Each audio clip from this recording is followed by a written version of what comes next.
آپ آگے جائیں آگے جائیں. مفتی صاحب ہے ارشد صاحب جو ہے ہانگ کانگ کے مفتی صاحب چیف امام آف ہانگ کانگ شنزن ماسک میں آئے ہیں یہاں پہ آج. ماشاءاللہ بہت پیاری مسجد ہے. مسجد اچھی ہے. بہت خوب. یہ میں پہلے ادھر آیا تھا کوئی 20 سال پہلے. جی. اس وقت بالکل پرانے طرز کی بنی ہوئی ایک مسجد تھی. اچھا. اگر یہ وہی جگہ ہے تو اب تو ماشاءاللہ بڑی خوبصورت نہیں ہے. جگہ وہی ہے جگہ وہی ہے. جگہ وہی ہے تو ماشاءاللہ بڑی خوبصورت مسجد بنا دی ہے. یہ مینار بھی بڑا خوب ہے. مینار بھی بہت اچھا ہے. بہت بہت شکریہ آنے کے لیے مفتی صاحب. آپ آئے ہماری خوش نصیبی ہے. ہماری میزبانی کی. جی ہماری خوش نصیبی. جی ہماری خوش نصیبی ہے مفتی صاحب آئے. جی السلام علیکم ورحمۃ اللہ. ڈاکٹر صاحب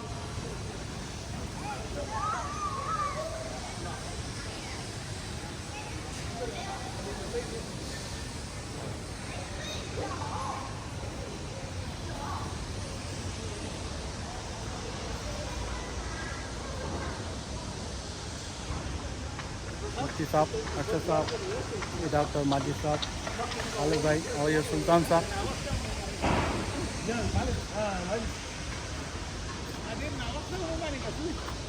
فوٹو سیشن چل رہا ہے ابھی. سلطان صاحب فوٹو لے رہے ہیں. جی ہماری ویڈیو بنا رہے ہیں اور ہم ان کی ویڈیو بنا رہے ہیں. کیا بات ہے. السلام علیکم ورحمۃ اللہ وبرکاتہ. بہت بہت شکریہ سلطان صاحب آپ آئے. آپ کی محبتوں کا بہت شکریہ جو ہم الفاظ میں ادا نہیں کر سکتے. ہماری خوش نصیبی. تھینک یو ڈاکٹر صاحب فار کمنگ. بہت بہت شکریہ. بہت بہت شکریہ آپ کی مہمان نوازی کا. اچھا آج شادی ہے. اوہ شادی اٹینڈ کریں. آج کسی کی شادی ہو رہی ہے بھائی یہاں پہ شہنا میں جو ہے 11 اگست آسیہ سلیمان کسی کی شادی ہو رہی ہے. سامان وامان ہے یہاں پہ. ایسا لگا wedding day. Welcome to our wedding Asiya Suleman 11 August 2024. بینکم مودۃ و رحمۃ.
طبیعت خوش ہو جاتی ہے یہاں آتے ہیں. یہاں جب بھی اللہ کے کرم سے آتے ہیں دل خوش ہو جاتا ہے. دل باغ ہو جاتا ہے. اللہ سب کو سلامت رکھے یہ ہماری دعا ہے. اور جو ہماری مہمان نوازی کر رہے ہیں اللہ ان کو سب ان سے وابستہ جو افراد ہیں سب کی طرف ہمیشہ اللہ خیر فرمائے. اور مسجد ہے یہاں نمازی آتے ہیں اللہ کی عبادت کرتے ہیں. الحمدللہ اللہ سے دعائیں ہر ایک کے لیے بہترین دنیا اور آخرت میں اجر رکھے. آمین. بہترین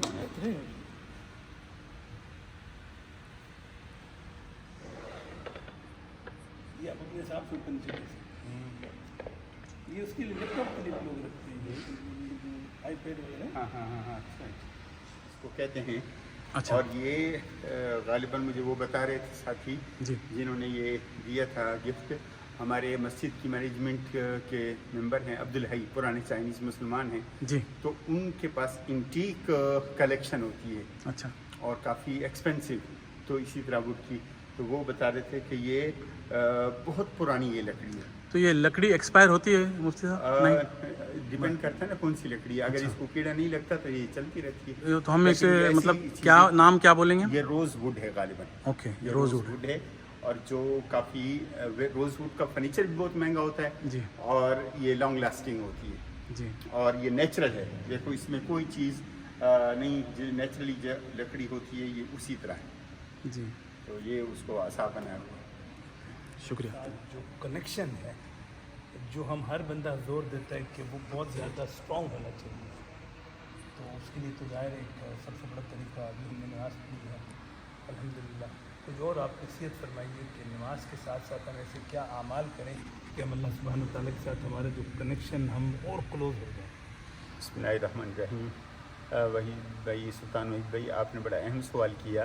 ہم اس وقت مسجد میں بیٹھے ہوئے ہیں اور مسجد کے اندر ہم نماز ادا کرتے ہیں، اور مسجد بنیادی طور پر نماز کے لیے ہوتی ہے، اور نماز شامل ہے قیام پر، رکوع پر، قعود پر اور سجدے پر. لیکن ان ساری چیزوں میں قیام بھی فرض ہے، رکوع بھی فرض ہے، اور تحیات بیٹھنا آخری رکعت میں یہ بھی فرض ہے. تو ان سارے فرضوں کی طرف مسجد کی نسبت نہیں، مسجد کی نسبت ہے تو ایک رکن اور ایک فرض کی طرف، وہ ہے سجدہ.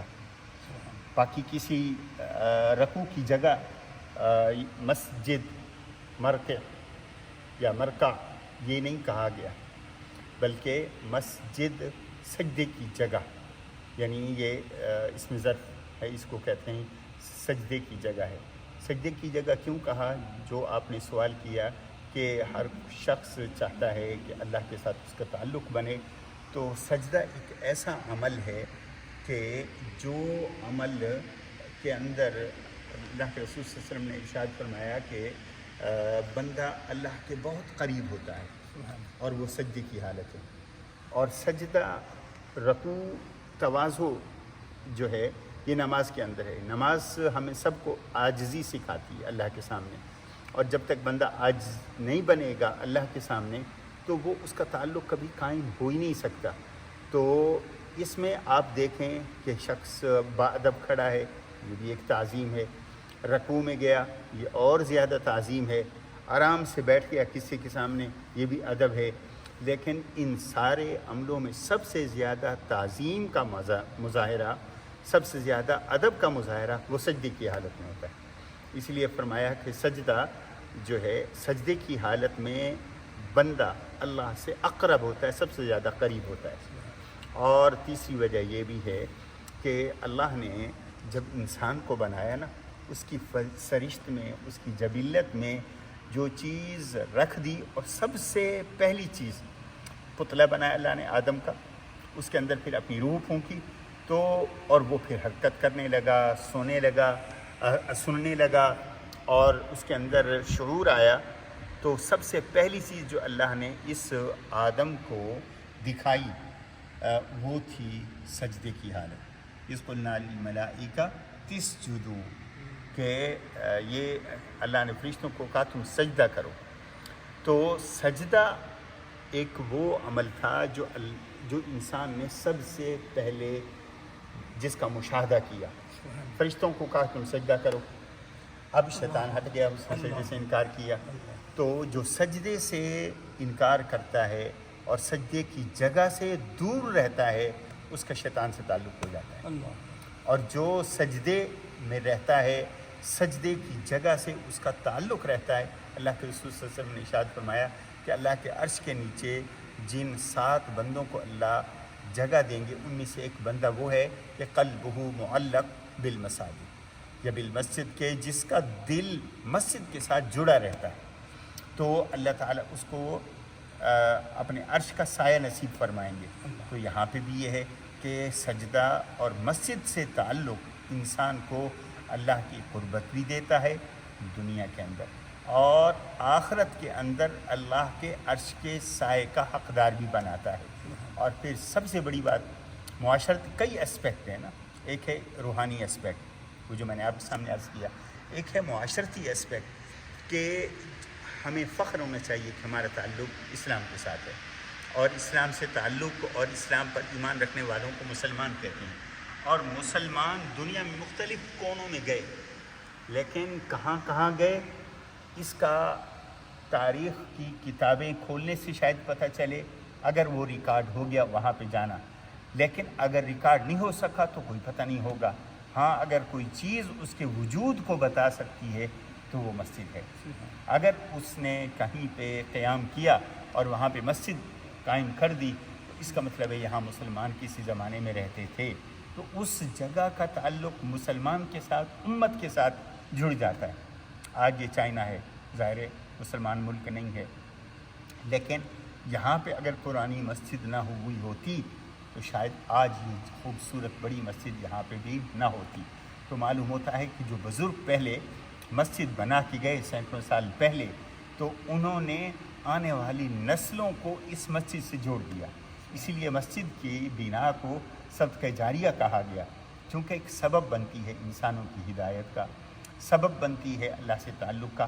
آپ خود دیکھیں، ہم شنزن میں گھوم رہے تھے، ہمیں کوئی جگہ مناسب نہیں لگی جہاں پہ ہم سکون کے ساتھ نماز پڑھ سکیں۔ جب یہاں اللہ کے گھر میں آئے تو ایسا محسوس ہوا ہے کہ جیسے یہ ہمارے لیے جگہ ہے بھی کوئی شک نہیں۔ تو یہاں پہ ہم نے نماز ادا کی تو ایک اطمینان اور سکون مل گیا۔ تو ہماری اس نماز کا یقیناً اللہ قبول فرمائے، اور اس کا ثواب جہاں پہ پڑھنے والے کو ملتا ہے وہاں ان کو بھی ملتا ہے جنہوں نے یہ مسجد بنائی، یا جنہوں نے سب سے پہلے یہ زمین کا قطعہ لے کر یہاں پہ مسجد اسٹیبلش کی تھی۔ تو اس لیے یہ رب سے تعلق ماحول کے ساتھ بھی ہوتا ہے اور دل کی کیفیت کے ساتھ بھی ہوتا ہے۔ دل کی کیفیت ہو تو انسان بے ساختہ سجدے میں بھی گر جاتا ہے، اور اگر باہر کا ماحول انسان کو ایسا مل جائے کہ وہ سجدے کی طرف رغبت اختیار کر لے تو اس کا بھی ایک امپیکٹ ہے۔ تو مسجدیں کیوں بنائی جاتی ہیں؟ تاکہ ماحول سجدے کا بنے انسان پر، اور پھر وہ اللہ کے قریب ہو جائے۔ مشرف، ماشاء اللہ آپ نے اتنے تفصیل سے جواب دیا، امید ہے ہمارے جو سننے والے ہیں انہیں بھی انشاءاللہ بڑا فائدہ ہوگا۔ مشرف، اب 2 سوالات اور آ گئے اس میں۔ ایک تو سجدہ شکر کے متعلق، کیونکہ اکثر دیکھتے ہیں کوئی ہمارے پلیئر کوئی اچھا سکور کر لیتے ہیں، یا جیسے آج کل ہمارے وہ نیزہ بازی میں ارشد ندیم نے جیسے جیتا ہے تو سجدے میں گر گیا، سجدہ شکر اس میں کیا پڑھنا چاہیے؟ اور دوسری بات یہ جو ہم نماز میں پڑھتے ہیں سبحان ربی الاعلیٰ کے علاوہ کون سے دعائیہ کلمات ہم پڑھ سکتے ہیں؟ جی دیکھو، جو ہے نا اصل میں سجدہ شکر بذات خود ایک علماء میں مختلف چیز ہے، ٹھیک ہے، آئے اس کا وجود ہے یا نہیں ہے۔ بعض حضرات اس کی اجازت دیتے ہیں، ورنہ اصل طریقہ یہ ہے کہ نوافل شکر ادا کیے جائیں، ٹھیک ہے۔ اور پھر اگر سجدہ شکر صرف سجدہ شکر بجا لایا جائے تو سجدہ تلاوت کی طرح ہو جائے گا، سجدہ تلاوت کا تو ثبوت ہے، ٹھیک ہے۔ سجدہ شکر اگر کوئی بجا لاتا ہے تو اس کے لیے کوئی جب سجدہ ہم کریں گے تو جیسے ہم جنازے کے اندر صرف قیام کرتے ہیں، اس کے اندر بھی وضو کی ضرورت ہوتی ہے، جیسے سجدہ تلاوت کرتے ہیں اس میں بھی وضو کی ضرورت ہوتی ہے، جگہ کا پاک ہونا بھی ضروری ہے، قبلہ رخ ہونا بھی ضروری ہے، کپڑوں کا پاک ہونا بھی ضروری ہے۔ تو یہ ساری چیزیں ہوں پھر انسان سجدہ بجا لائے۔ اور پھر نوافل کے اندر گنجائش ہے، آپ سبحان ربی الاعلیٰ کی بجائے دیگر اذکار بھی کر سکتے ہیں، اور عربی کے اندر دعا بھی کر سکتے ہیں۔ ٹھیک ہے۔ یہ سب ایک اور سوال آ گیا۔ جی، جس طرح بھی آپ نے بتایا ماشاءاللہ سجدے کے بارے میں، مجھے علامہ اقبال صاحب کا شعر یاد آ گیا، اس کی ذرا تشریح کر دیں، کیونکہ آپ بھی ماشاءاللہ علامہ اقبال صاحب کو بہت پڑھتے رہے۔ وہ ایک سجدہ جسے تو گراں سمجھتا ہے، 1000 سجدوں سے دیتا ہے آدمی کو نجات۔ یہ تو ماشاءاللہ بڑی خوب بات کی علامہ اقبال نے، کہ انسان ایک چیز کو جو صحیح ہوتی ہے اس کو جب مشکل سمجھ لیتا ہے یا اس پر عمل نہیں کرتا تو اسی جیسی اس کو بہت ساری غلط چیزیں کرنا پڑتی ہیں۔ تو اب انسان ایک اللہ کے سامنے سجدہ چھوڑ دیتا ہے تو پھر ہر طاقتور کے سامنے وہ جھکے گا، ہر وہ چیز جس سے اس کو خوف ہوگا اس کے سامنے جھک جائے گا۔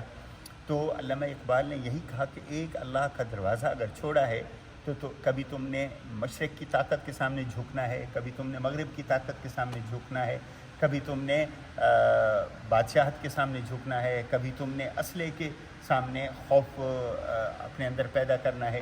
تو اس لیے ان سارے سجدوں سے، سارے خوفوں سے، ساری امیدوں سے، کیونکہ رب سے جو تعلق ہوتا ہے وہ دو طرح کا ہوتا ہے، ایک ہوتا ہے امید کا تعلق اور ایک ہوتا ہے خوف کا تعلق. کیونکہ یہی دو چیزیں ہوتی ہیں.